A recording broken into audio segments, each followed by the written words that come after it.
So, we're live.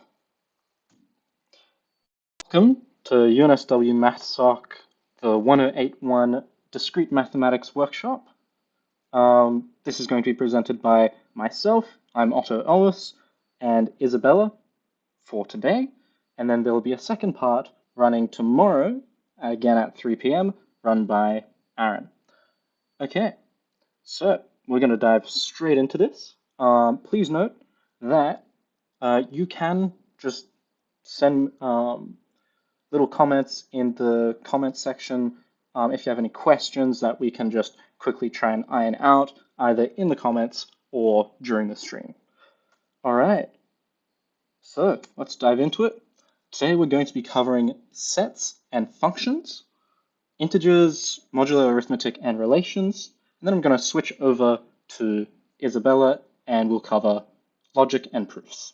All right, so let's get on with this. Sets and functions.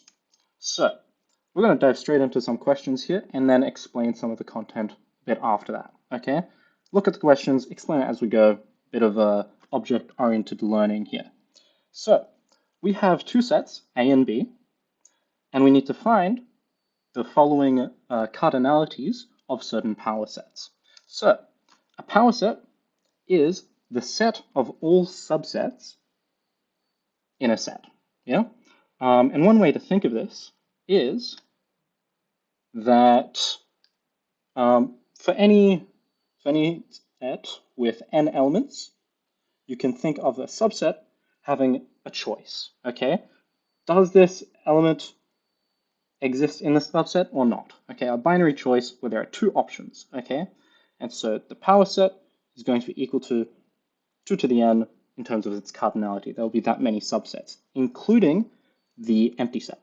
Okay, so part A, find the cardinality of the power set of the difference of B and A, okay, of B minus A. First off, let's find out what the set B minus A is. So we go ahead and we list out these two sets, okay? We begin, just to answer a question in the comments, this will be recorded. You do not need to worry if you need to reference this at a later time or all of that stuff for the purpose of your revision. It will be recorded. Okay, so back to it.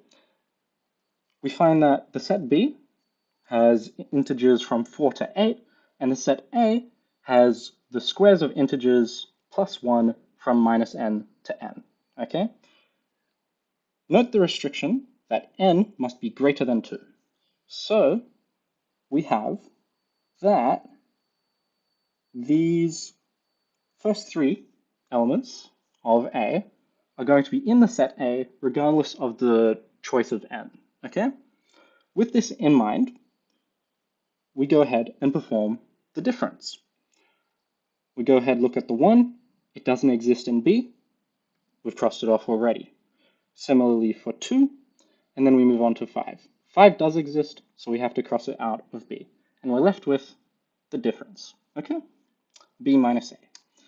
Next up, we go ahead and we take the power set of this, and then we take the cardinality of that. Note, we just covered how to determine the cardinality of a power set. It's just 2 to the number of things in that set. So we get 2 to the 4, 16, very nice, okay? Double tick. Next question, okay? We're going to be looking at the cardinality of the difference of power sets. Now, something to note here is that we are subtracting sets of sets, okay? We're subtracting elements from our power sets, and each element in a power set is a subset, okay? So we really got to think about, okay, what sets are common, what subsets are common between A and B, okay? So to do this, we find the total numbers, and then we determine, okay, what is similar, okay? The only thing that is similar between the sets A and B we just discussed was the element 5. So all subsets that include only 5 or I think we'll get to it just immediately after, must be also in the power set of A, okay? So you would look at the intersection of A and B, and then take that power set out of the power set of B, okay? Because we understand the power set of A includes a lot more other subsets, but not necessarily ones that would be included in the power set of B. The only ones that would be included in the power set of B would be the power set of the intersection of B and A, okay? So when we consider that, consider the power set of B intersecting A, we get the empty set, and we get the set just including 5, okay? And that is our set there, okay? So there are 2 elements in this set. We subtract this from our value of the cardinality of the power set of B, and we get our solution, 30, okay? So things to look out for, make sure that you account for the empty set when applicable. Just keep it in the back of your mind. And when you're faced with more difficult problems, consider the subtraction of terms from a value already known.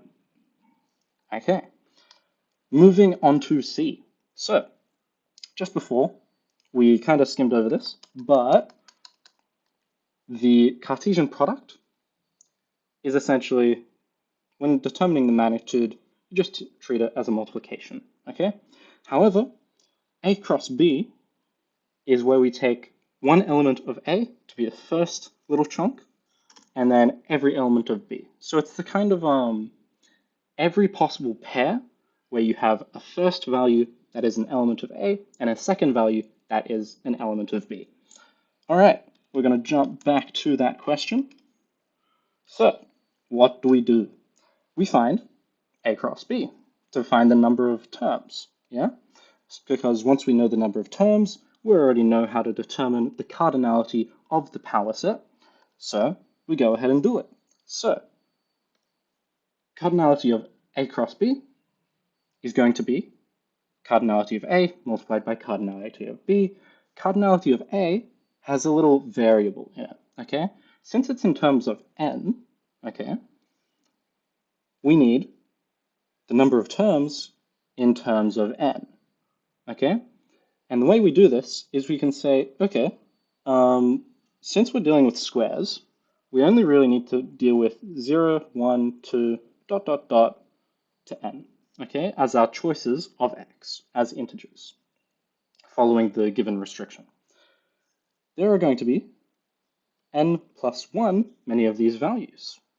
And so from here, we can determine, since all these values are going to be different, since x squared plus 1, in other courses you might describe it as a strictly increasing expression, but for the sake of this course, well, I mean, that was dependent on the domain. For the sake of this course, we have n plus 1 many distinct values, okay? So it has a cardinality of n plus 1. Again, B has a cardinality of 5. We multiply them, 5n plus 5. That's that. And then we apply the cardinality of the power set, okay? And it's done. Double ticks. Very nice. All right. So let's move on to set theory, okay? So we're going to be using a number of set operations, a number of set laws to kind of flesh out this kind of equation. So first up, let's think about how do we apply these, okay? We see this image, we might think, okay, consider a Venn diagram. We got A, we got B, we got U as the box, covering everything and all that stuff. We don't really need this when you think about it, right? Sure, it might be a good idea to try and visualize it, but we do have a number of handy laws that you can just, access via the first year notes page, and it's all good. You'll be able to break stuff down in a very systematic approach, okay? So first things we're going to do is moving into the solution. First step, we want our innermost brackets broken down, okay? And we work outwards from that. So we take the complement and we apply De Morgan's law. This distributes the complement to A and B inside there and flips the operand, okay? Instead of being a union, it becomes an intersection. We can then apply the distributive law to this using A right here. So it breaks down into these two expressions. From there, we can then apply a union with a complement. So if we take A union A complement, we get the universal set. Yes. By the way, Andrew Phillips in the comments, yes, you can ask questions there. It is absolutely fine. And for Zihan, yes, formulas are technically given in the exam. Depending on what is in the first year notes, your first year notes are accessible in the exam, no problems. Okay. When you log in at the university on one of their computers, as you go to the exam setting, there will be a little link mentioning first year notes, which you'll be able to scroll through. So I actually found it very helpful when considering there's actually quite a number of laws here, especially ones with fancy names like De Morgan's, which you might just think, oh, might be common sense, but some exam questions require that specificity. All right, I hope that answers your questions. We're going to get back into this. So the union with a complement is going to be the universal, right? Because you can imagine you have a condition, you have the universal, a complement is everything outside it, A is that, you get everything, yeah? Simple enough, we get it. Very nice. Okay, so we've got an intersection with everything. Now, hold on. Everything, our universal set, contains everything. So when you take an intersection with it, you get an identity kind of function, yeah? So since we're performing identity, we call it the identity law, and we're just left with what we had before, yeah? So we get B intersected with the union of A and B complement. Once again, we can apply the distributive law, okay? So we distribute the B intersection across A union B complement. So we move on. We see something with its complement. What is it going to be this time? It is going to be the intersection. Now we understand that there is no overlap between something and its complement. Okay, there's nothing that exists that's shared between them. There is nothing, right? Nothing being a thing. So we turn it straight into our empty set. Okay? And so we're left with A intersect B. All right. So that covers like most of the laws. There are a couple more with fancy names. You can check that out in the first year bank. Sorry, not the first year question bank, in the first year notes. And it should be good. All right. So moving on, we now have a bit more of a funky question. So from here, we have the 2016 semester 2 question 1, part 5. If x and y are sets, with the cardinality of x being k and the cardinality of y being n, how many injective functions are there from x to y? We should explain our answer too. So, first off, what is this funky word injective? Injective is simply, for every value y in the codomain, you have a maximum of one value in the domain which maps to it, okay? So in other words, if you have f of x equals a value, x alone gets that value. There's nothing else that makes it. And if there is something, it must be x, okay? And we describe that formally in this little implication, such that if the results of two functions, if the result of two inputs into the same function are the same, then those two inputs must be equal, okay? And what this means is we already kind of have an implication on the conditions between k and n. Since every y, right here, has a maximum of 1x over here, Well, we understand that n is going to be greater than k. Okay, that's just an already implied thing. So we move forwards. Okay. Again, we're going to dip into the part B just so that we can understand the question very well. And okay, this time we have the cardinality of x is n, cardinality of y is 2, surjective functions. Okay, we're looking at how many possible functions there are in these questions, which will lend us to, I guess, the understanding of what a function really is and how we deal with it in a finite, I guess, domain and codomain. Okay, rather than dealing with the set of integers or the set of reals. So, quick definition of surjective. There is a minimum of one value x for every y. Yeah, so every value of y in your codomain has at least one x. Okay, so you can get something that looks like this as long as the codomain is filled. Yeah, you never have. Let's say we make. Let's just draw a little line here. Okay, this line from here to here is going to be our codomain. We cannot have this function right here be surjective because there exist all of these values up here which aren't covered. Okay, so I'm just going to erase my mess. Something funky happened. We'll push forwards. Okay, so back to part A. How do we do this? Let's think about it. So it is injective. Okay, so if we have our n elements of y, which I'm just going to label as numbers, okay, all the way until n, we have a maximum of 1x for every y. So every x has a value. It's a function, yeah? So putting any element of x into the function gives us an element of y, okay? Because it's a function from x to y.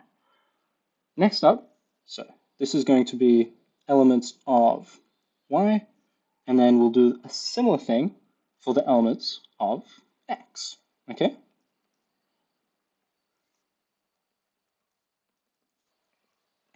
Up to k, elements of x. Okay, so we understand that the way this looks is everything maps from x to y, but not all of y is necessarily filled, okay? And we can't have something where two numbers are pointing to the same y value, okay? So let's think about this. The first value of x must have a value, okay? Independent of, well, almost independent.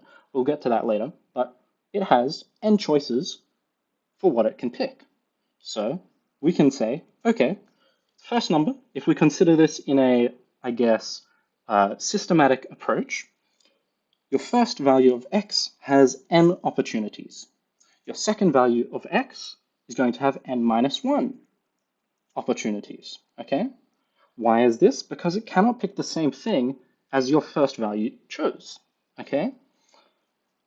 Continuing, the third has n minus 2 opportunities, n minus 3 opportunities until you get to k, okay? K, your kth element, your last element of x, if you follow the pattern here, you get n minus k plus 1 opportunities, okay? In this approach, what we've done is we've gone ahead and said, okay, try and order x, okay? Try and order your set x such that you can go ahead and pick what each can be, okay? And then determine, okay, what are the opportunities? Is it an invariant? Can we just, okay, regardless of what the things before have picked, are there the same number of opportunities for that value, okay? For that, I guess, ordering. And we've done that. We've done that. So since each has this many opportunities, regardless of what the ones before it pick, we can determine that our answer for the number of injective functions are just going to be n times n minus 1 times so on, multiplied by n minus k plus 1. And if I'm not wrong, then our answer ends up being the number of permutations in n for k elements. Yeah, we did it. It can be that simple once we break down everything into almost a systematic approach, okay? It really depends on how we look at this question. We said we got injective functions. Everything from x has to go to y, but they have to be unique, okay? Nothing can point at the same thing. All right, so I see no questions in the chat. Oh, we got one. So, sorry, why was there plus 1 in the k minus 1? Okay, so this value right here is being questioned. So what we're going to do is we're just going to think about, okay, what is the pattern here? We have decreasing values, just decrementing by 1 each time as we go to the next value. So we got n, n minus 1, n minus 2, so on. Okay, and because it goes down by 1, as your top numbers up here go up by 1 each time, we end up at, okay, this value up here is 1 more than what you're taking away from n. Okay? So your number of opportunities is equal to n minus the previous number. Yeah, because that previous number is the number of elements that have been taken. Yeah? So for the kth element, its number of options is going to be n minus k minus 1 in brackets. Yeah? Because n minus k minus 1 is just going to be equal to n minus k plus 1. Yeah? If we're happy with that, very nice. Thank you, Andrew, for pointing out that question. Glad to be of service. So we're going to jump over to the next question. We arrived at our answer. It all makes sense. Permutations come in. Okay, permutations, this is kind of like, okay, I got this fancy expression and I found that it's equivalent to a permutation. Yeah? It was just a happenstance, okay? I didn't use the theory of permutations for it. I was just thinking, okay, we got the multiplication of consecutive numbers, so we get a permutation. Good question, though. We'll jump on to B, if everyone's happy with that. Yeah, I'll give you guys just a second to see if we are cruising.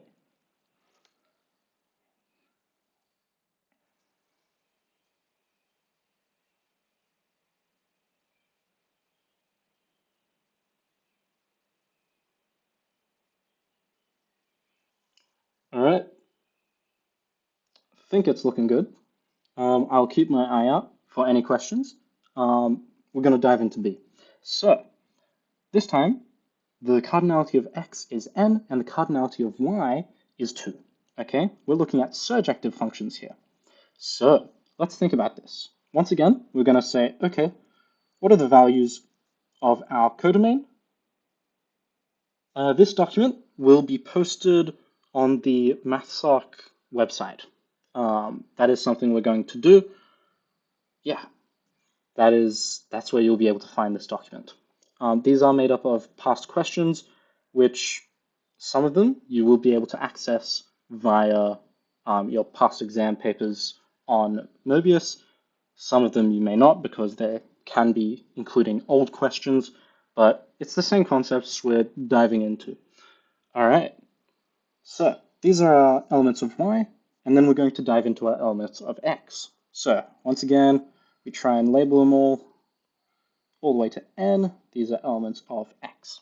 Okay, mind you, I'm just labeling these arbitrarily, okay? I'm ordering them such that I can say that each element of x is unique. Not necessarily that the elements of x are 1, 2, 3 through to n, just that they're unique and there are n of them. And I've chosen to label them with numbers, okay?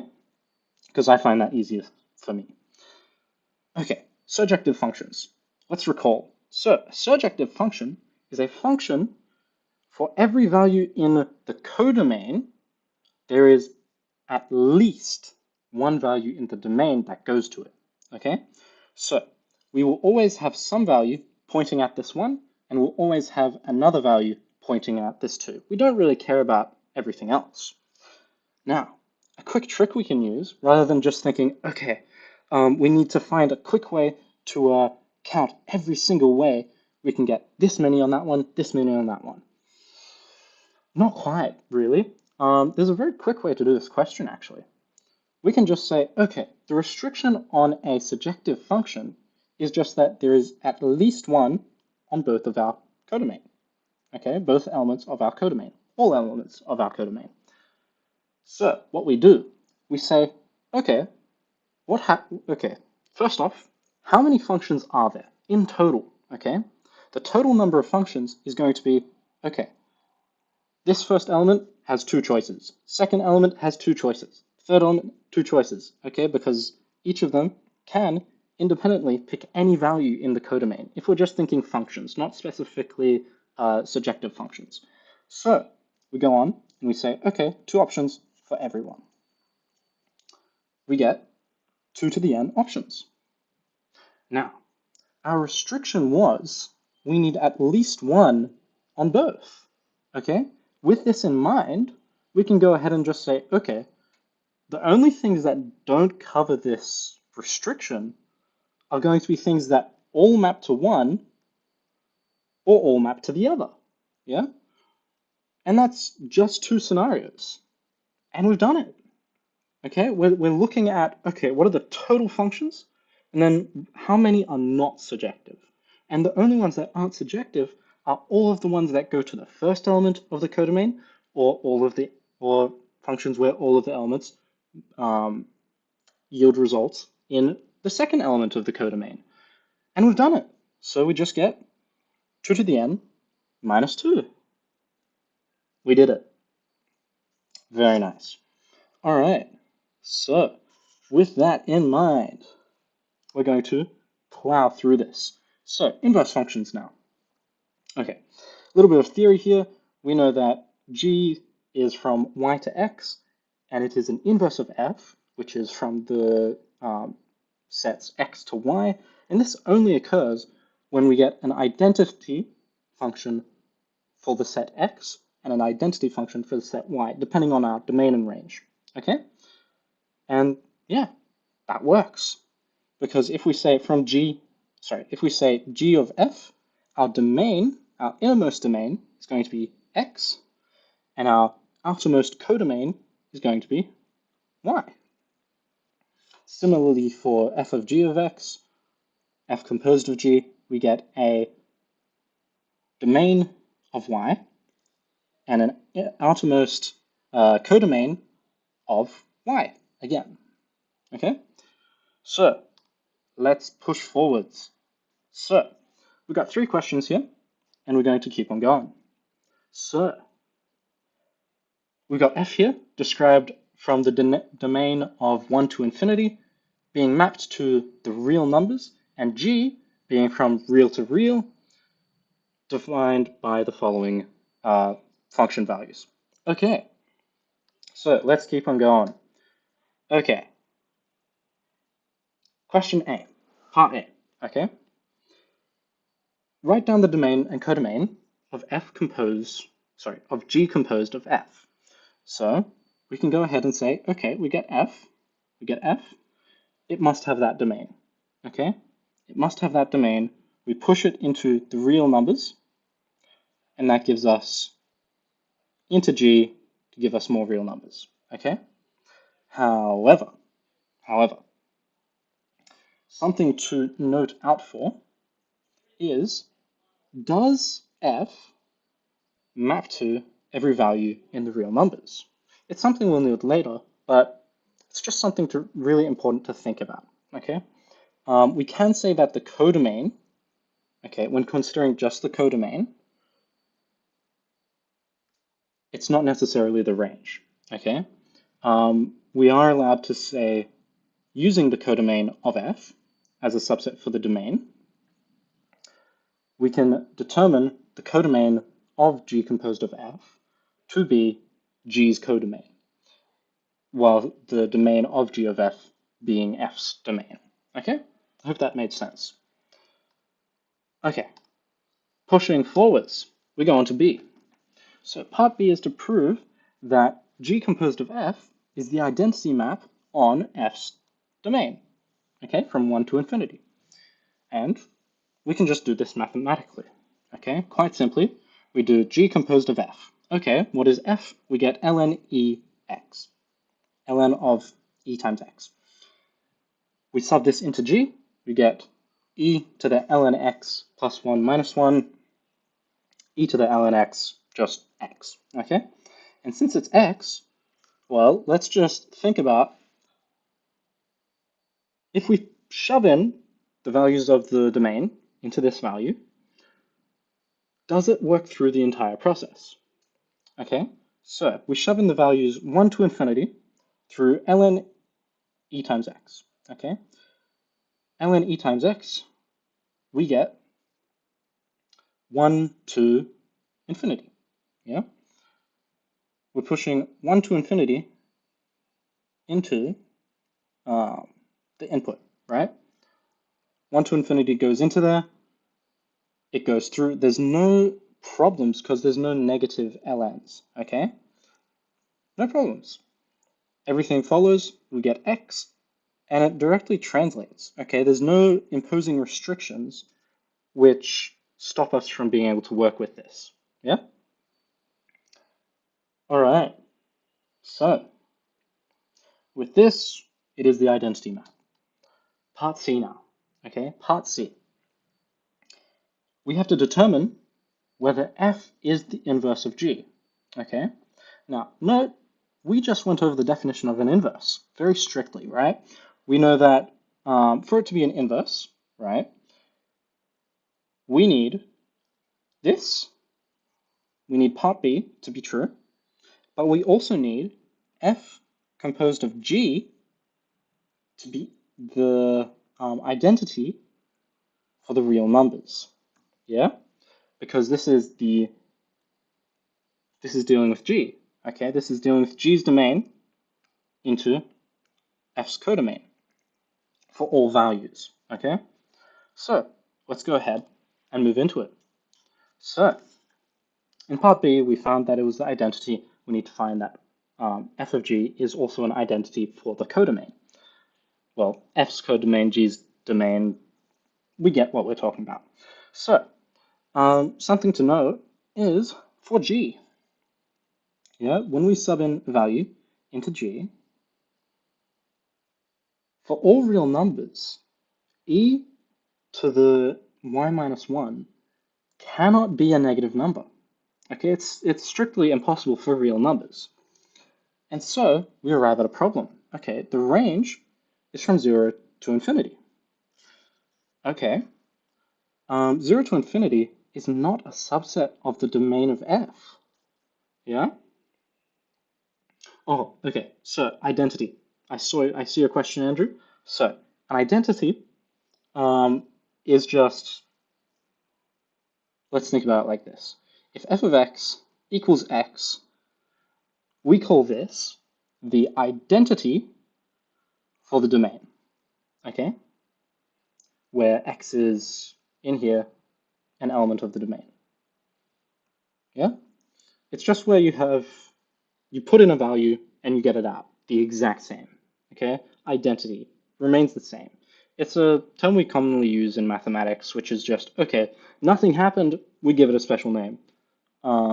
Yeah, hope that answered your question. Yeah, so I guess a little bit extra on that is why are we calling it the identity in x and the identity in y? Just consider x and y to be within a set, okay? So we're talking about identities within a set. For example, if I have the function f of x equals x for x being an element of the reals, okay, this is an identity function for the reals. But if I go ahead and plug in f to the I, because I'm a pain, we actually don't know. Who knows? This doesn't spit out I automatically. So we can't call it an identity function for imaginary numbers, right? So it's important that we just point out it is an identity function restricted by a domain, okay? And that's kind of what we're doing right here. We see that f is restricted by the domain 1 to infinity, and g is restricted by the domain reals to reals, okay? So, diving back in. Okay, I hope that answered your question. We'll keep on moving. So, notice the range of g is from 0 to infinity. But f has a domain from 1 to infinity. So there's actually this gap. Okay, this gap from 0, sorry. There's this gap from 0 to 1, okay, where g spits out a value, but f cannot catch it. It cannot work with it, okay? So we actually lose these values, okay? We lose these values from the domain of f of g, okay? And since we lose these values, we go ahead, we jump into g, we see, okay, what made values from 0 to 1? And it's going to be everything for which this is negative, okay? So we lose everything from minus infinity to 1, yeah? We lose everything from minus infinity to 1 because we cannot make the values 0 to 1, okay? So with that, we can go ahead and determine, okay, f of g is actually not defined for its full domain. We can't determine that it's an inverse. Well, rather, we can't determine the function to work it through to say that it's an inverse. It's not an inverse, yeah? We don't get the identity function for y, the domain of g, for real numbers. And so, f is not an inverse of g. And that's that. We're going to dive into a couple, I guess, more manageable questions, which we might be able to find some graphical solutions to. Okay, so 2018, semester 1, question 3, part 5. So we're going to show that the function f from real to real, where f of x is the magnitude of 4 times x plus 1, is not a one-to-one function. It is not injective, okay?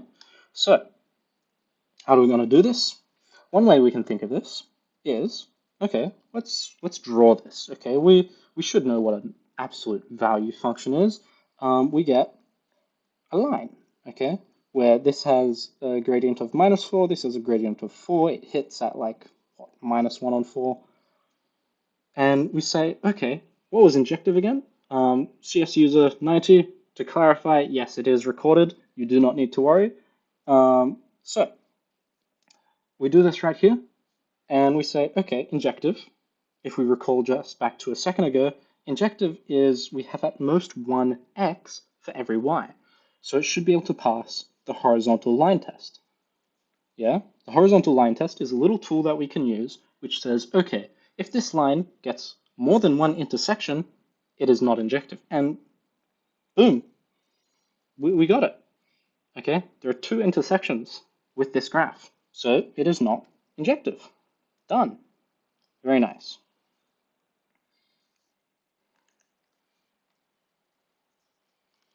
All right, so part B now. Part B. So we're going to show that the function g, which is identical to f, however, it's domain now, and domain and codomain are the integers, okay, for z. So let's think about this. What does this graph look like? It doesn't look like this, just as a little hint. Instead, it actually looks like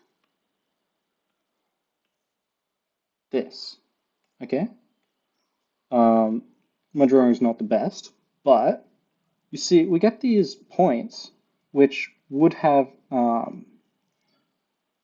simulated that kind of effect. Like if I just use a different color, here's our previous line for F, yep.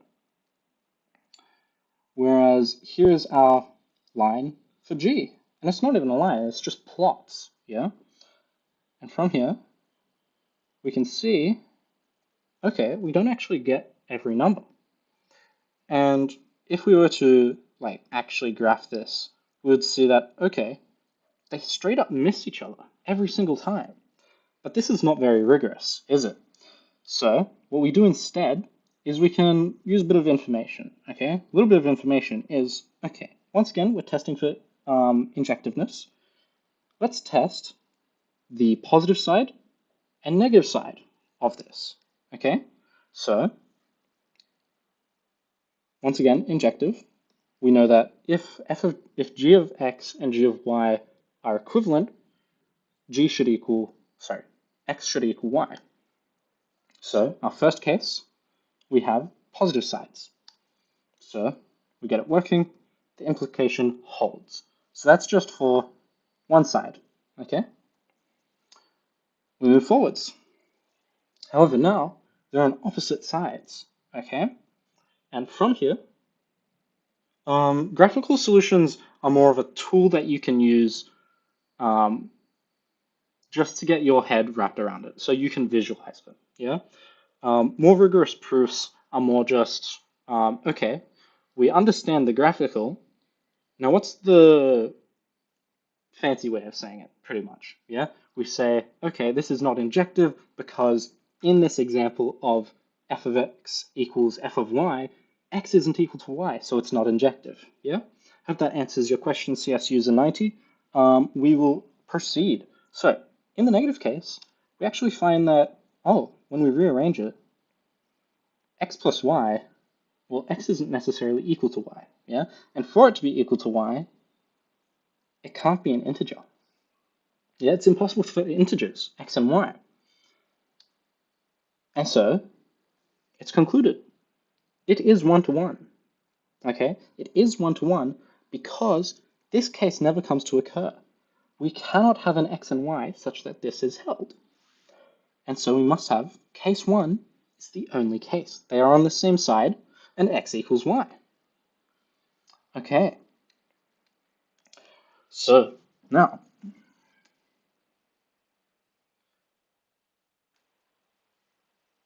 this question has a little typo in it. We just covered whether G is injective. Unfortunately, the document, I don't know what happened. It's meant to ask, is B bijective?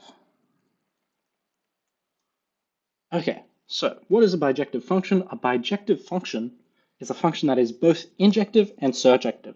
So for every value y in the codomain, we have at most one x as well as at least one x. So there's exactly one.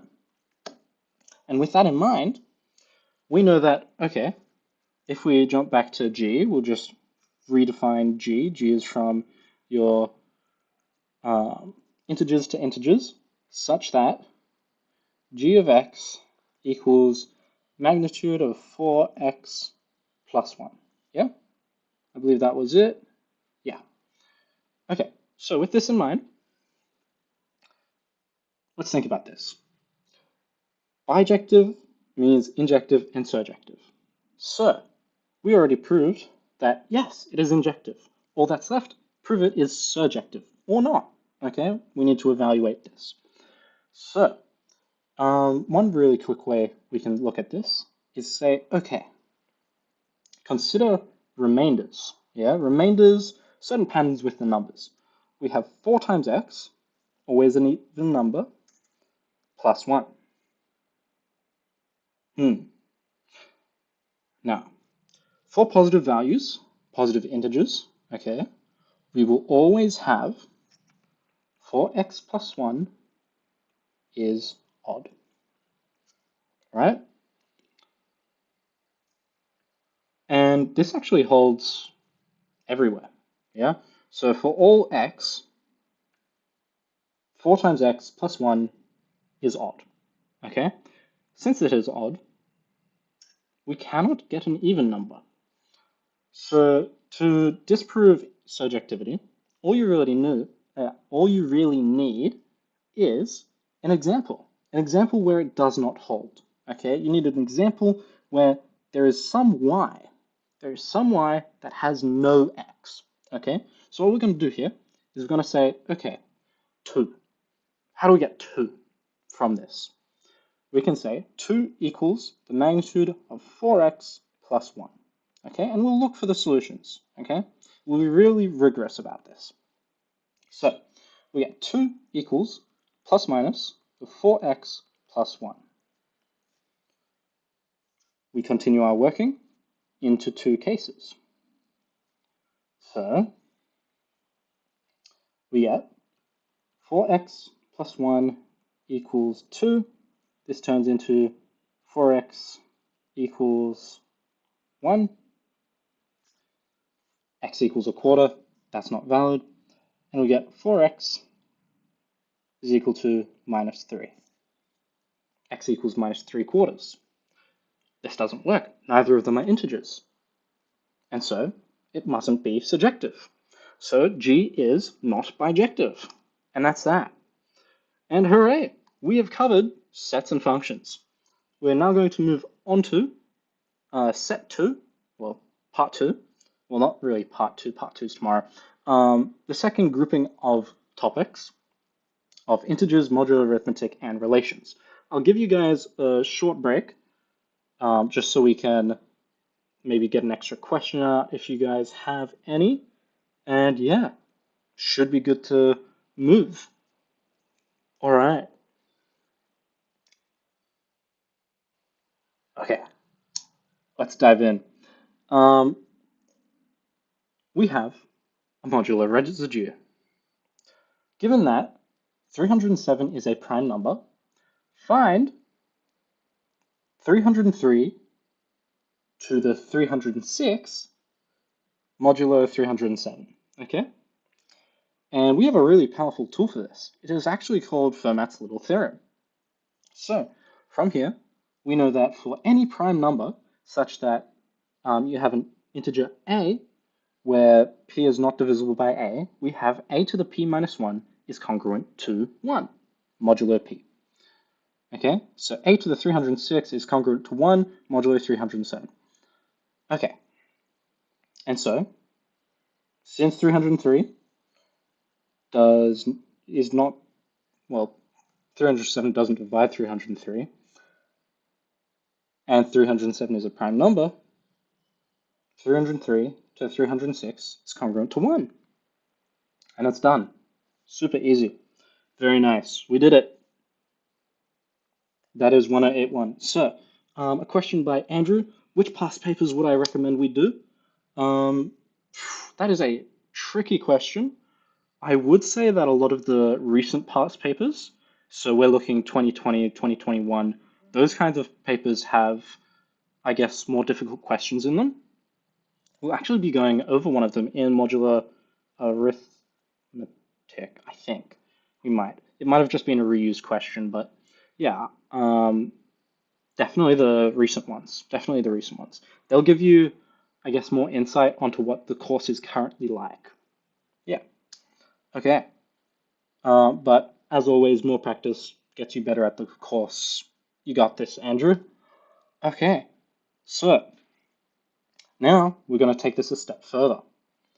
So from this step, we have 303 to the power of 3063, modulo 307. We know that 303 to the power of 306, modulo 307, is equal to 1. But we can actually use this concept to break down our value 303 to the power of 363.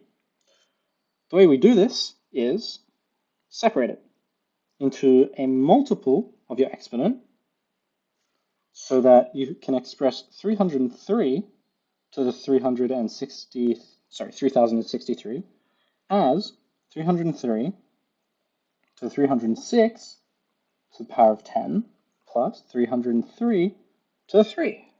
And with this tool, we can just really quickly break it down and then use our modular laws to get 1 to the 10 times minus 4 all to the 3.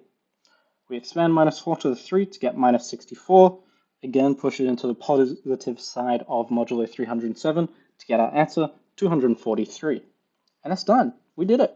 Very nice. A new question by Z. can we explain Fermat's little theorem once more?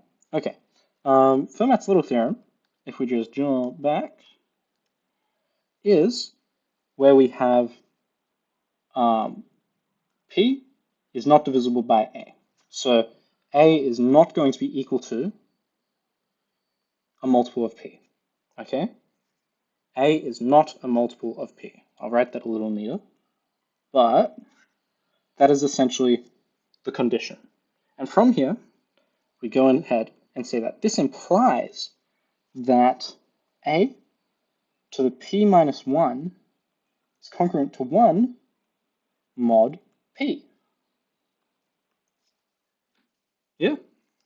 It's this funky thing that Fermat found out, which helps everyone reduce gigantic modulus arguments, okay? Yeah, there are a number of proofs, but essentially we just use this as a tool for breaking stuff down to see that, okay, we're going to apply log laws and we're going to see how remainders work, essentially. Did I say log laws? That was a little goofy. Glad you got it, Z. Okay, let's pump back. So, we got part B very nicely. It seems everyone's getting it.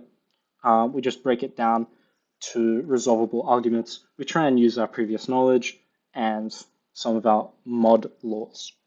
Okay. Here's a recent question. Not a super difficult one. It's one of our extended Euclidean algorithm questions. Okay, so Matthew is trying to solve a modular congruence. So in this congruence, we have 36 times x is congruent to 100 modulo 208. So with this, we can simply go ahead and use Euclidean algorithm using our numbers, okay? And the way we do this is we say, okay, another way to think of this is 36x equals 100 plus 208k, okay? And so we try and find the greatest common denominator between these numbers, okay? Our 208 and our 36. Because once we do so, we can go ahead and see, okay, how many solutions would there be if this is divisible, okay? So we go ahead and do this. So we go ahead, we apply the Euclidean algorithm, just repetitively taking remainders and then doing the division and partitioning again, okay? Until we arrive at a 0, okay? With this, we understand that everything is a multiple of 4. 4 is our greatest common denominator. From here, we want to rearrange the equation, okay? We want to rearrange the equation such that we get, in terms of 4 being our greatest common denominator, we can work this backwards to say 36x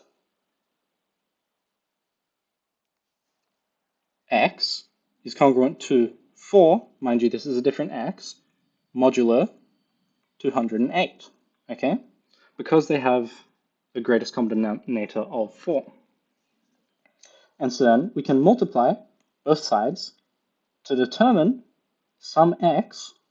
So we'd say 36 times, well, 4 times what is 100? 25. So 25 times x, so 25x, is congruent to 100 mod 208, okay? And that would give us our answer. We do so, we rearrange, we say that, okay, with Bézout's identity, we can determine 25 using our numbers again, dividing everything by 4. We apply Euclidean algorithm, reverse it, and we get, okay, 1 in terms of our numbers divided by 4, once again multiply by 25 to get an answer. I understand that I'm I guess, a bit rushing through this, but really, we are just applying the same kind of breakdown ideas, okay? Once we have this, what we can do to find the smallest solution is go ahead and say, okay, we'll divide everything by 4, divide the entire question by 4 even, until we arrive at our solutions, okay? And from here, we get that 1 equals 29 times 9 minus 5 times 52. 52 is going to be the 208 divided by 4. So what we say is 29, 9 lots of 29, okay, 29 is going to be our x in this scenario, is going to be congruent to 1 mod 52. Yeah, because we've divided everything by 4 using Bezout's rule, okay? So if we just jump back one more time, we'll see that 9 is 36 on 4. We see that we find 1 here, and we find that 208 is 4 times 52, okay? So we've applied that concept, we find 1, we multiply both sides by 25, so 9 lots of 29 times 5 is congruent to 25 mod 52. And so we resolve this once more using modulo 52 to get the smallest answer. From here, we can say that, okay, since this is modulo 52, and we found that the greatest common denominator previously was 4, we have 4 solutions, which will be 49 plus 52k, okay, where k is 0 through to 3, okay, integers. Okay, so now we're going to write these solutions as that set of integers. We can, we use this fancy term, checking the solubility, okay? That is essentially, okay, we find a greatest common denominator, yeah? Once we find the greatest common denominator, then if it fits, if we have it such that the greatest common denominator between your multiple of x and your modulo divides this number, you'll get that many number of solutions, your greatest common denominator, because that'll be how many times it cycles through, okay, within modulo 208. However, if it doesn't divide your number here, then think about it like this, okay? Modulo kind of works in a cycle, okay? It's a circle, it's a funky circle, okay? And it has certain stops, okay, depending on how it goes. If your greatest common denominator is 1, it stops at all the stops. It is a very slow train. You don't want to catch this one to work. So, it goes through everything. However, if your greatest common denominator, let's say, is 2, okay? Let's say it's 2. Then instead, I'm just going to change color for this, it is going to cross off every second one, okay? It crosses off every second one, like so, and it actually performs the loop twice as fast. And it does it twice, yeah, because you can imagine we're working in the same modulo, there are the same number of stops the train makes, but the train goes around the circuit twice. It skips half of the stops, okay? And these stops, that is, if it's not divisible by the stop number is not divisible by your greatest common denominator, it doesn't stop there, okay? But if it is, it stops there that many times, okay? This is a really interesting way to actually look at modular arithmetic because we're fashioning it into loops, we're pushing almost geometry into it when we try to visualize it. Anyways, I got a little excited there. Let's move on to the question. I kind of gave you the answer before. If you want to find all the solutions, we already had the greatest common denominator was 4. So we're going to say our solutions, if I just pump them over here, we'll get 49 plus 52k. K is an element of 0 to 3, okay? And that'll give us 4 solutions within 208, okay? Within the original modulus, okay? We do so, we apply the same thinking, very nicely, we get the answer. We did it. Good job, everyone. Okay, so that should be quite comprehensive for this, and we're going to dive into a very difficult question. I call this a difficult question because it's got a lot of hidden parts, which you kind of have to dive through to get your solution, okay? But it is quite a fun question. So let's dive into it. So this is a 2022 question, one of the difficult ones I was talking about earlier. You're given that 1,367 is a prime number. You know that 67 squared is congruent to 388, modulo 1,367. Let x be a solution to this congruence, okay, where x squared is congruent to 388 modulo 1,367 squared, where x is of the form 67 plus 1,367 times t. Okay, t is an integer, and we've got to prove that this only occurs if and only if, for some a and b, a times t is congruent to b modulo 1,367. Okay, so how do we do this? Let's think about it. So we know that since x is going to be that, let's begin with our initial condition. Okay, if x squared is congruent to 388 modulo 1,367 squared, we begin with that.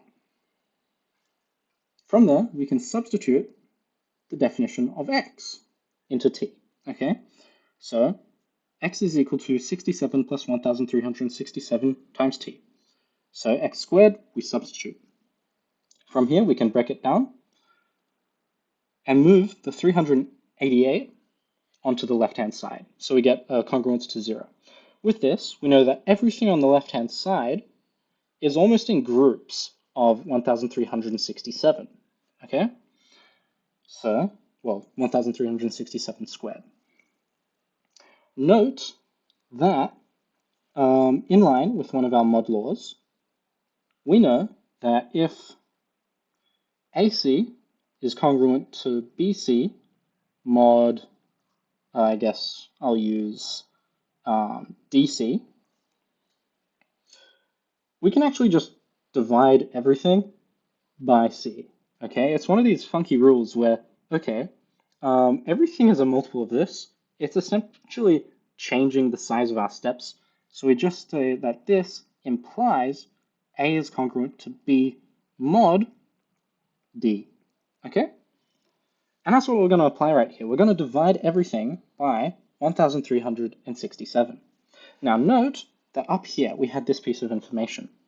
With this piece of information, we can rearrange it such that we get 367 squared, take away 388, is going to be congruent to 0, modulo 1,367. It is a multiple of 1,367.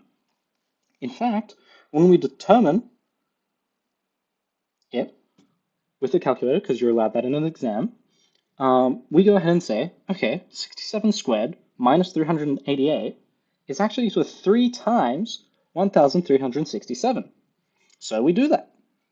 And we cross off multiples of 1,367. Okay, we've divided everything. And we get this. Very nice. Once again, a very clear multiple of 1,367 remains. It fits straight into the modular expression, so we can just cross it off. Okay, it can fit in this imaginary plus K1367. Okay, from there, we've done it. It's done. We just keep on moving stuff around. We chuck this 3 to a minus 3 on the other side, and we have A is 134. We have T, we have B is minus 3, and it's in the required form. How crazy is that? And because modular arithmetic kind of works in both ways in a lot of its operations, like we can multiply everything by the same factor, and we just do this in reverse, and that satisfies our if and only if condition, okay?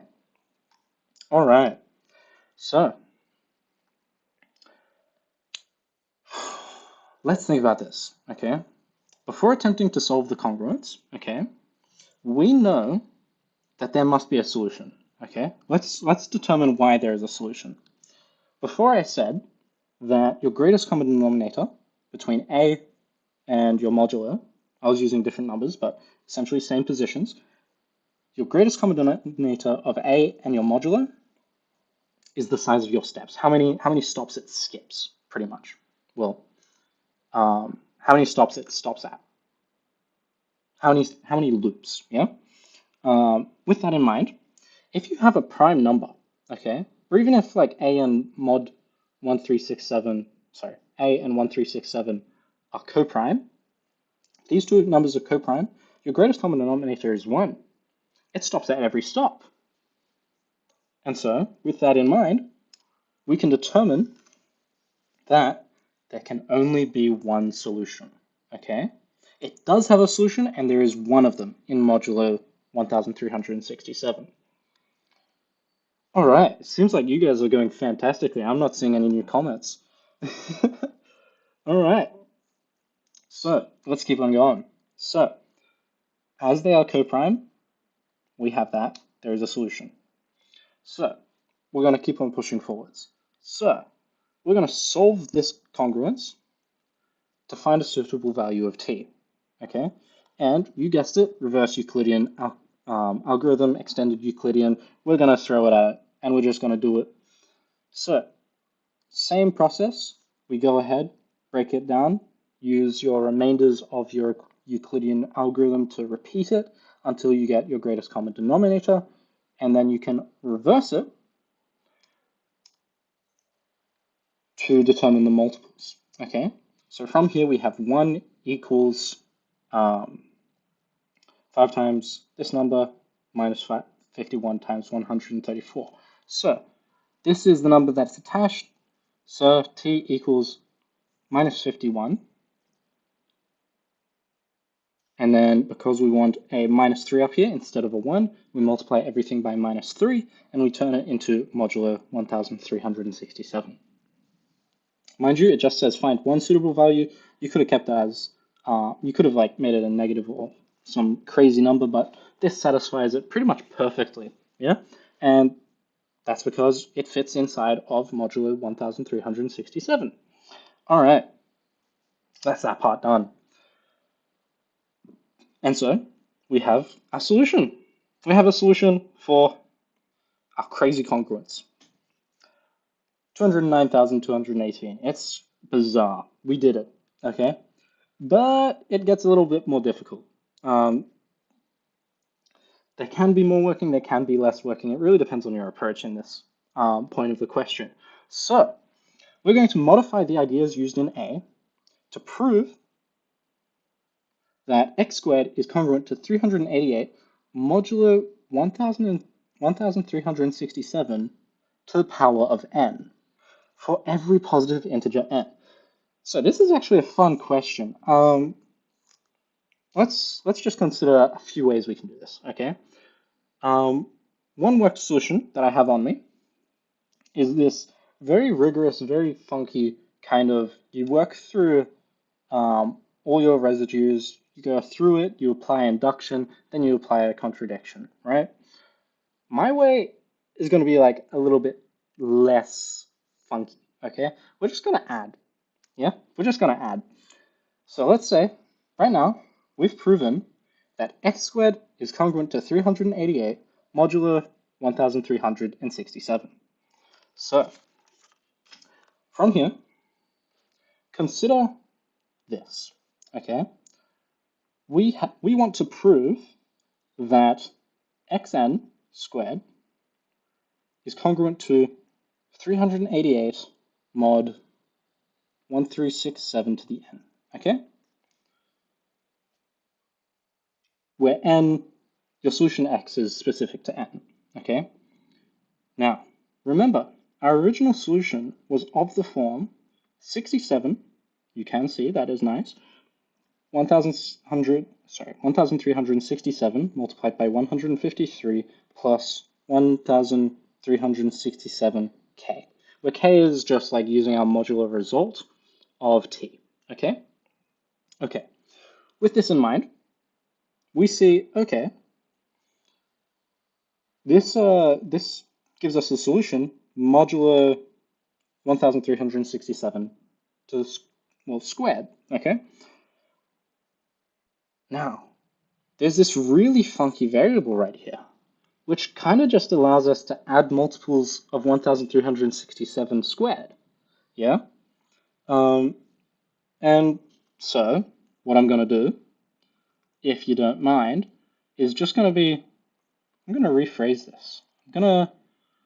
Just going to say 1367 times 153 plus 1367 squared k. K is just some integer, okay, which fits into the congruence of 1367 squared. This is a solution, yeah? From here, we can actually apply that, we can actually just apply the solution and change your number of 1367 squared k's, okay? This allows us to just bump up the modulo by adding on more of it, okay? Let's say we get this solution, okay? We get a solution such that x squared is congruent to 388 mod 1367 to the k, okay? With this in mind, we can go ahead and say, okay, so it is equal to 388 mod, 388 plus 1367 to the k times j. I can just keep on increasing x, okay? I can keep on increasing x via my formula for success, and it will jump up j. It'll keep on increasing j, and by modular laws, you'll end up with, okay, j turns into another multiple of 1367. Yeah? And hij, I'll call it L, okay? And it keeps on doing this, so you end up with a k plus 1. And it's kind of funky inductive kind of method. But yeah, that is something you can try to come up with, test it out. It's really cool when you get it working. But yeah, we'll just jump onto the rigorous bit so we can tie it up. Okay, so we work for some solution, we have u of this form, okay? We break it down, we turn it into an inductive case. Note, by the way, for my previous method that I was considering here, you would have to consider testing k to the 0 and 1, because this would primarily be only working with, well, only testing off of the work used in A, okay? And testing for n as 0 and n as 1 should be a bit trivial, just because n as 0 is mod 1, and every integer satisfies mod 1, so we did it. And if n is 1 then, you have modulo a prime number, and once again, we have that stops around the circuit kind of scenario once again. Okay, so I'll just pause on each side and we'll hurry through this bit so we can get on to the next component. Feel free to ask more questions whenever you feel comfortable. And yeah, we'll dive into relations, okay? So, relations can be reflexive, symmetric, antisymmetric, or transitive, okay? These are certain properties depending on conditions surrounding them. So reflective is every element points to themselves. Symmetric, if I point at you, you point at me. And then antisymmetric, if I point at you and you point at me, you are me. That's like the strict one. Strictly, you are me if I point at you and you point at me. Anyways, then transitive, if I point at you, you point at him, there is always a shorter path where I point at them. So like, consider this. Transitive is just if there is a path from one node to another via other nodes, there is always a shorter path, always, okay, until you get to you point directly at them. All right, so from this, we get two special definitions. I'll just try to move out of the way. From there, so we got equivalence relations, which are reflexive, symmetric, and transitive. We got partial orders, which are reflexive, antisymmetric, and transitive. Okay? Okay, back I go. So, here's a question. The relation tilde on the set, the reals, x is related to y if and only if the functions are equal. And the function is given by a cubic function, okay? We're going to prove first that it is an equivalence relation. Well, to be a equivalence relation, it's going to be reflexive, symmetric, and transitive, okay? And we can really clearly see this because of the equality sign. A little trick is if there's an equality sign, if I equal you, you equal me. If you equal something else, I also equal it. And I also equal myself. It covers everything. All right. And there we have it. It is a equivalence relation. Next up, we're going to find the equivalence class of 0. And what this means is we sub in f of 0, okay? 0 is the point at which we are finding the equivalence class. Now, remember, equivalence classes are kind of like, if you have an equivalence relation, it separates everything into blocks, okay? Blocks of value, equivalence classes. Everything in each class is equivalent. And so, we work it. We work it, and we say, okay, f of 0 is minus 79. We solve it, we go ahead, it crosses off our constant, and we're left with this very solvable cubic. We already know one of the roots. It's going to be 0.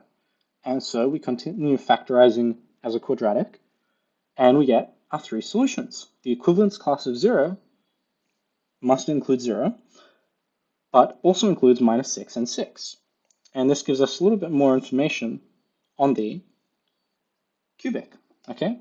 So this is kind of what it's going to look like. And we can use that idea, that concept, for part 2. Because we've worked so intimately with graphs leading up to university, we already know that, okay, this is a cubic. It has 3 solutions at a certain point. It must have 2 peaks by some form of intermediate value theorem, probably of its derivative. And yeah, it works. We're done. So, why does there exist an element such that the equivalence class has 2 elements?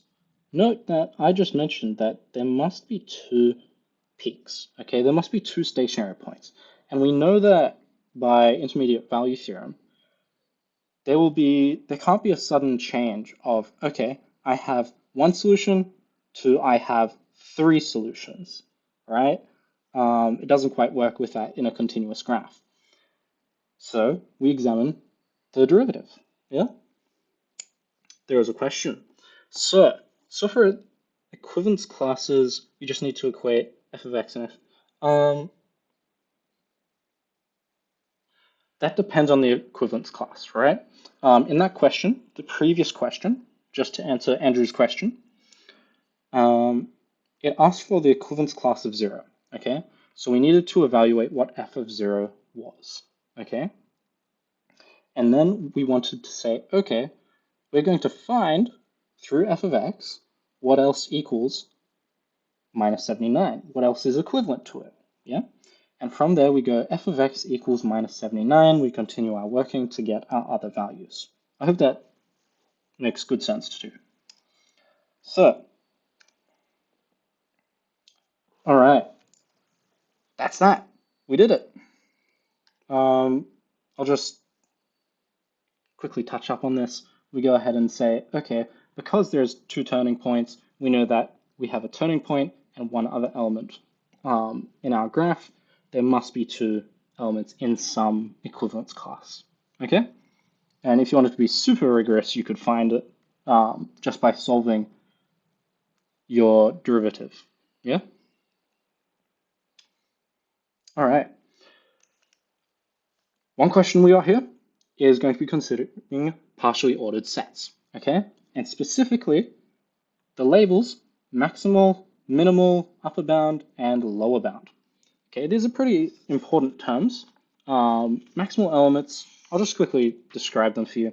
A maximal element is an element such that there is nothing below it. Okay, it doesn't relate to anything in that order. Okay, so in the divisibility relation, we have A is related to B. Okay, in this order, A is before B. A comes before B. A precedes B.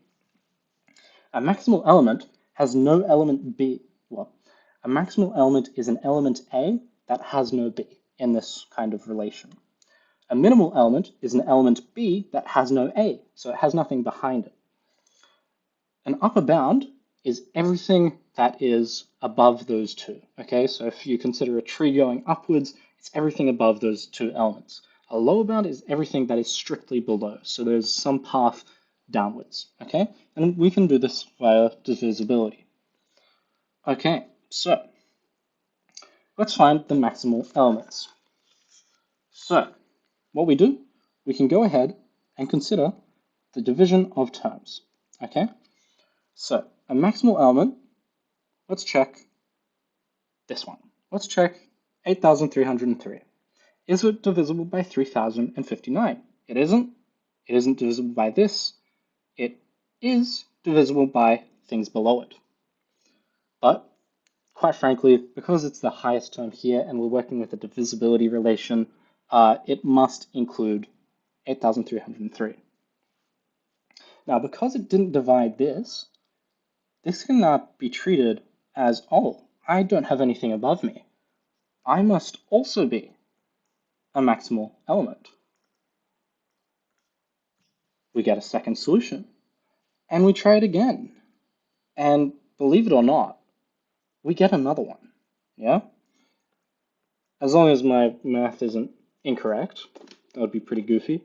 I'll just check for you guys. And yeah, so you just go ahead and you divide sequentially and you get results. And yeah, you've done part A. So maximal elements, you go ahead and check, okay, is there anything above me that can divide me, that I can divide, yeah?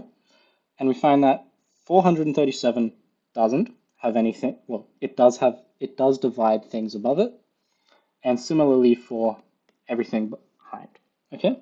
And we check that stuff. Okay, minimal elements. We apply the same concept. Is there anything behind me? No. Can anything behind me divide me?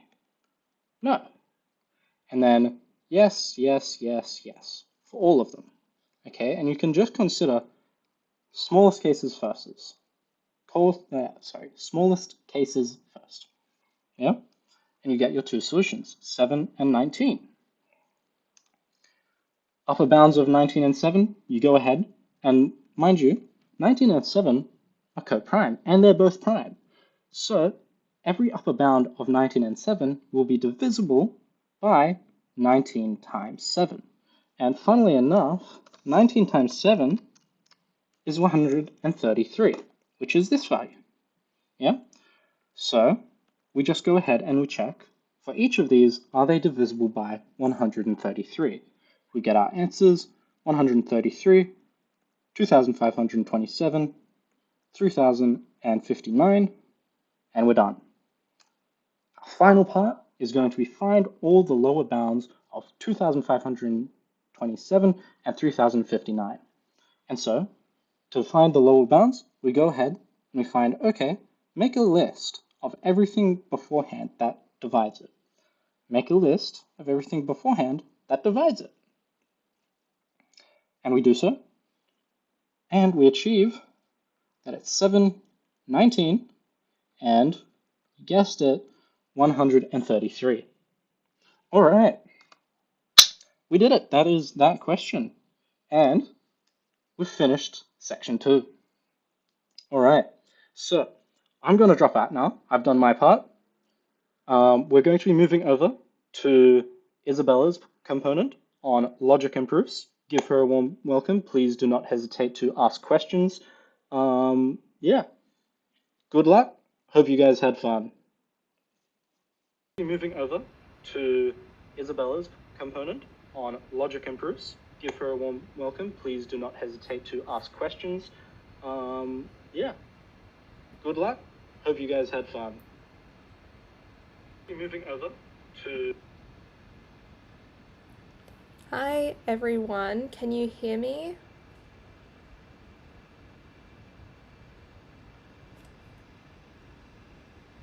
Can I be heard?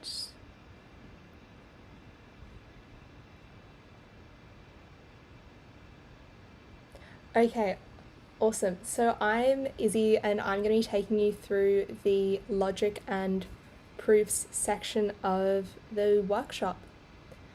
So to start off with, we're going to look at this question from 2020 term 3. And so in this one, they've given us 4 arguments which we need to consider. So our first one is either Warwick or Xavier will pass, but not both. 2, Zoe will pass if Yusuf passes. 3, Yusuf will fail or Xavier will fail. Or 4, it is certain that Xavier will pass because they are the top of the class. And so we're asked, based on this information, what is certain about the students' grades? So, from 1, we know that only one of Warwick and Xavier will pass. Since we know that Xavier will definitely pass, from argument 4, Warwick must fail. And now, from 3, we know that at least one of Yusuf and Xavier will fail. Since Xavier will definitely pass, from 4, Yusuf must fail. Now that we know that Yusuf will fail, since argument 2 is Zoe will pass if Yusuf passes, we can't actually determine whether Zoe will pass or not. And now we're going to have a look at this question from 2016, term 1, question 1. So here it's asking us to construct a truth table for this statement there, and it's asking us to determine whether it's a tautology, contradiction, or contingency, and to give reasons. So what we want to do here is it looks like a pretty complicated statement. And so what we need to do is we need to break it down when we make our truth table. So here we have our truth table. So what we do is we do columns for P, Q, P and Q, and then the Q implies P as well. So as you can see, we put in our P, and so we go true, true, false, false, and for Q we go true, false, true, false. And so then our next column is P and Q, which means that both P and Q would need to be true for that statement to be true, which is why we only have a true in the first column. And then our next column, it's if Q then P, so we have true, true, false, true, and then we do it for that final column there as well. From our truth table, since we can see that that the statement there is always true, we know it's a tautology. Okay, so now let's have a look at part 2. So it says, suppose you have a complete truth table for n propositions, P1, P2, all the way to Pn. So it's asking us in how many of the 2 to the n lines of the truth table is P1 implies Pn true. So from our truth table, we can notice initially that half of P1 would be true and the other half would be false. So now, to answer this question, what we're going to do is we're going to break it down into cases. So our first case would be P1 is false. So if P1 is false, then P1 implies Pn will be true regardless of Pn. This can occur in 2 to the n over 2 ways, because we have 2 to the n lines and half of them would be, because we have 2 to the n lines and then half of them would be where P1 is false, so we have 2 to the n minus 1 ways. We also have another case where P1 is true. If P1 is true, then P1 implies Pn is only true when Pn is false.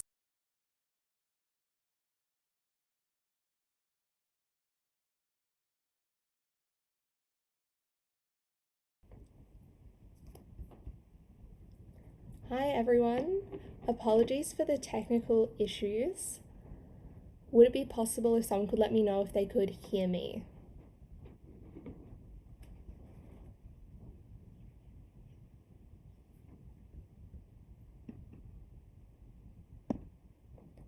Okay, so where were we? So we're talking about our second case here where P1 would be true. If P1 is true, then P1 implies Pn is only true when Pn is false. And so we need to notice that within the true P1, half of them will correspond to a true Pn. Hence, this can occur in 2 to the n divided by 2 over 2 ways, which is 2 to the n minus 2 ways. Hence, our total number of ways will be when we sum the two cases up together. So it would be 2 to the n minus 1 plus 2 to the n minus 2, which is equal to 3 times 2 to the n minus 2 ways. So now we're going to move on to this 2021 Term 1 question 13. So we're going to let A be a finite set containing n is greater than or equal to one element, and we want to consider the bijective function f, so it's like A to A. So we want to do for each positive integer k, we want to define f to the k to be the kth composition of f, and we also want to define f naught to be the identity function on A. And so what we're going to do is we're going to need to prove that for each element, little a is an element of big A, there exists some positive integer k is greater than or equal to 1, such that f of k of A is equal to A. So first what we want to do is we want to fix little a as an element of big A. Since A is finite, we can suppose that there, and so we want to consider the set we want to consider the set S, so it's like A, f of A, f2 of A, all the way to fn of A, which has n plus 1 elements. However, by the pigeonhole principle, we must have that at least 2 elements are mapped to the same element. So we know that the pigeonhole principle is essentially an example of that would be if we had like 5 pigeons and 3 pigeonholes, we know that for at least one of the pigeonholes, we have to have at least 2 pigeons in it. So that is, in this case, for 0 is less than or equal to I, which is less than j, which is less than or equal to n, we have fi of A is equal to fj of A. Since f is a bijection and a composition of bijections is also a bijection, we know that fi is bijective and hence invertible, and so then it follows as such. Therefore, we have fk of A is equal to A, where k is equal to I minus j, which is greater than 0. And so now we're moving on to a strong induction question. So here we want to prove that for all integers n is greater than or equal to 8, there exists a, b that are natural numbers such that n is equal to 2a plus 7b. So for induction, the first thing we need to do is that we need to prove our base cases. So for step 1, we need to prove that p of 8 and p of 9 are true. So for p of 8, we have 8 is equal to 2 times 4 plus 7 times 0, where 0 and 4 are our a and b natural numbers. Hence, we know that p of 8 is true. For p of 9, we have 9 is equal to 2 times 1 plus 7 times 1, where 1 and 1 are both our natural numbers, hence p of 9 is true. Our next step is to make our assumption. So what we're going to do here is we're going to assume p of k is true for all integers k is greater than or equal to 8, i.e. there exists a and b that are natural numbers such that k is equal to 7a plus, that k is equal to 2a plus 7b. So we are also now required to prove that p of k plus 1 is also true, i.e. there exists a, b in the element, there exists a and b that are natural numbers such that k plus 1 is equal to 2a plus 7b. From our induction hypothesis, we have that p of k minus 1 and p of k are both true. So that is k minus 1 is equal to 2a plus 7b, and k is equal to 2c plus 7d. So now it follows that k plus 1, we know that's equal to k minus 1 plus 2. And so what we can do then is we can sub in from our assumption. So we have that k plus 1 is now equal to 2a plus 7b plus 2. And then we can factor out the 2 from the 2a plus 2, so end it with 2 outside of a plus 1 plus 7b, where big A is equal to little a plus 1, which is a natural number, and b is equal to b. So big B is equal to little b, and so p of k plus 1 is true. And so we've got our step 3, our final sentence here. Hence, whenever pk is true, pk plus 1 is true, and by strong mathematical induction that p of n is true, that p of n is true for all integers n is greater than or equal to 8. So now we're going to move on to another question, which is 2020 Term 3. So at Gardner University, there are 41 students who study exactly one of 5 subjects. And so we need to prove that one or more of the following must be true. So we have 5 statements here. 1, that there are at least 3 art students. 2, there are at least 10 business students. 3, there are at least 10 computer science students. 4, there are at least 2 design students. And 5, there are at least 20 engineering students. So the way we're going to approach this question is by doing a contradiction. So here, our contradiction will be, like our assumption, we're going to start off with assuming that all 5 of our arguments are false. That is, we're going to assume there are at most 2 art students, 9 business students, 9 comp sci students, 1 design student, and 19 engineering students. So what we're going to do is we're going to add all of those up. So we've got 2 plus 9 plus 9 plus 1 plus 19, and that will get us to a total of 40 students. So from our assumption, we've come to this thing, we've come to that there are most 40 students, but we know that there are 41. And so that means we've got a contradiction. Therefore, our assumption was wrong, and so at least one of those statements above must be true. Okay, so now I'm going to move on to a 2022 question. That's Term 1, Question 9. So here we have an unlimited number of fancy tiles made out of 3 unit squares, and we need to compute the number of ways to tile an AN grid. So some tiles are straight 3x1 tiles, which come in 5 colours, and other tiles are L-shaped tiles, which come in 3 colours. So what we're going to do is we're going to let AN be the number of ways to completely tile a 2x3n grid, and we're going to let BN be the number of ways to completely tile a 2x3n minus 1 grid whose top left corner square has been removed. The corresponding grids for A1 and B2 are shown below. So we're going to note that 2 distinct grid tilings that are considered different, even if they're rotations or reflections of one another. For example, as shown below here, both of those tilings are considered to be different, even though they are like reflections. Okay.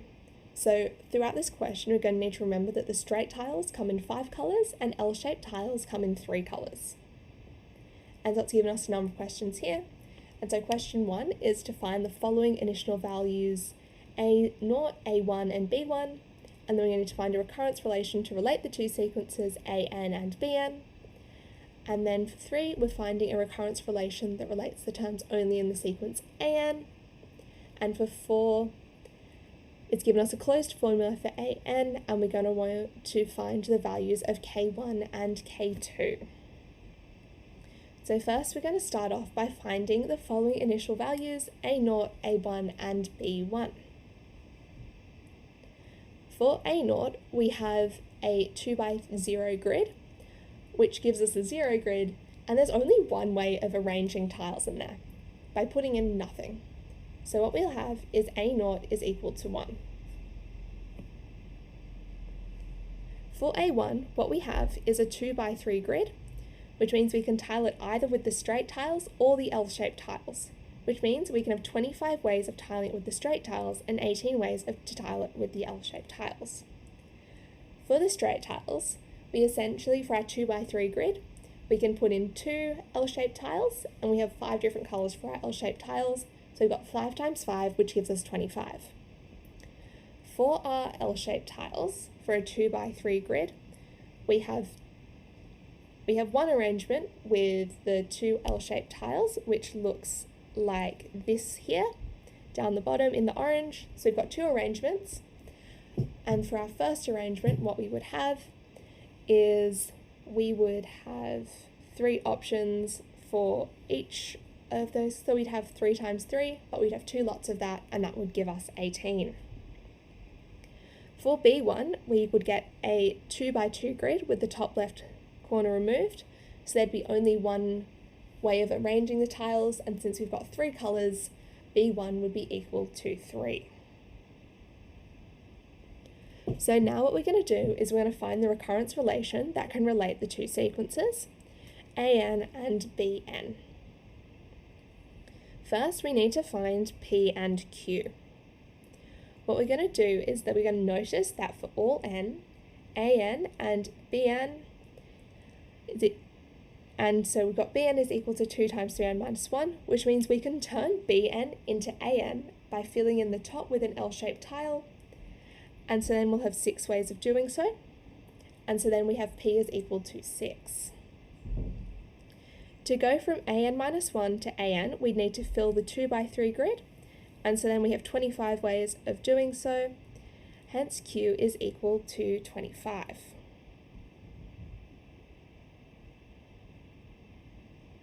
And so now we're going to look at trying to find R and S. To go from AN minus 1 to BN, we can infer to the base cases of A1 and B2, which means we'd have 3 ways of tiling it, and so R is equal to 3. We also need to note that Bn minus 1 is equal to 2 times 3 minus 4, so to go from Bn minus 1 to B, we just need to consider the ways of tiling a 2x3 grid, which is 25. So we have AN is equal to 6BN plus 25 AN minus 1, and BN is equal to 3 AN minus 1 plus 25 BN minus 1. So what we're going to do now is we're going to hence find a recurrence relation that relates terms only in the sequence AN. So what we're going to do now is we're going to notice that 6BN is equal to AN minus 25 AN minus 1, which is equal to 6 outside of 3 AN minus 1 plus 25 BN minus 1. And so similarly, we have 25 BN minus 1 is equal to 25 outside of AN minus 1 minus 25 AN minus 2, and that's all over 6. So what we're going to do now is we're going to substitute 3 into 2, and so then we're going to get AN minus 25 AN minus 1 is equal to 6 outside of 3 AN minus 1 plus 25 BN minus 1, which is equal to 18 AN minus 1 plus 25 outside of AN minus 1 minus 25 AN minus 2.